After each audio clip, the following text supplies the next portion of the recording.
Tere hommikust ja sügis hakkabki lähenema. On aeg hakata vaatama üle oma inglitrompetid.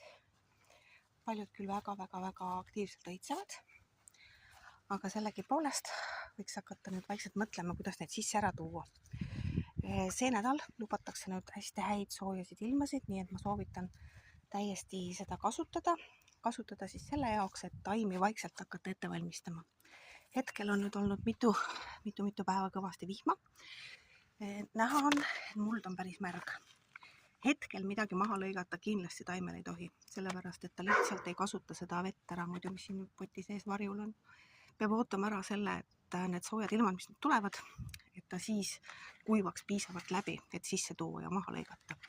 Mida siis maha lõigata ja kuidas, seda ma näitan ka, aga ma hetkel natukene siis tutvustan, et mõni näeb välja rohkem nagu põõsa moodi. Haruneb siis kohe 3, mitte tal ei olegi konkreetselt ühte tüve, vaid ta on rohkem selline põõsalaadne. Sellisel juhul ma jätan alles igast sellest pulgast umbes kuni siia haruni, kus ta hakkab harunema. Et siit maalt lõikan maha, jätan veel siukse väikse kasvupulga, et siit ja siis hakkab järgmine aasta äkki edasi kasvama. Siit samamoodi ja jätangi alles siis sellised 3 nagu tüügast.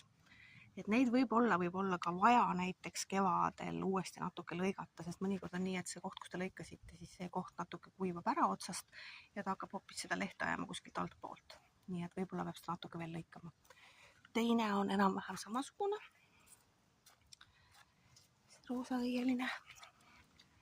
Temal on ka väga ilusad õied.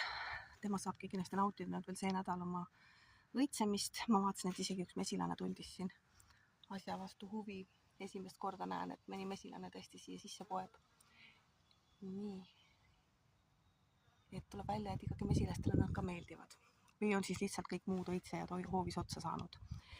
Temaga on samamoodi, et märg on kõik siit seest. Kindlasti ei tohi maha lõigata, sellepärast, et muidu ta lihtsalt ei tarbi vedelikku ära ja mädanamine algab siit alt varrest. Kui tahate veel juua anda näiteks enne seda, kui ta sisse tõstate, siis pigem andke juba alt. Pange alla alus ja sinna pange vett. Siis saavad juured vett, mitte tüvi. Tüvi me ei taha üldse enam joota. Et temaga peaks nüüd olema kõik ja tema peaks saama jahedasse minna. Siin on samamoodi, et on 2 sükast nagu tüvevart ja uuesti lõikan maha siis siit ja siis siit. Ja jätan nagu sellise 2 harulise, mida on palju lihtsam sisse tuua. Ära tuleb korjata kõik need väiksed võsud, kõik väiksed lehed, sellepärast, et me ei tea, kes siin all elab. Siin kindlasti võivad elada igasugused putukad, nagu ma näen, siis neid on siin ka natuke näritud. Et vabalt võime tuua kogemata sisse ka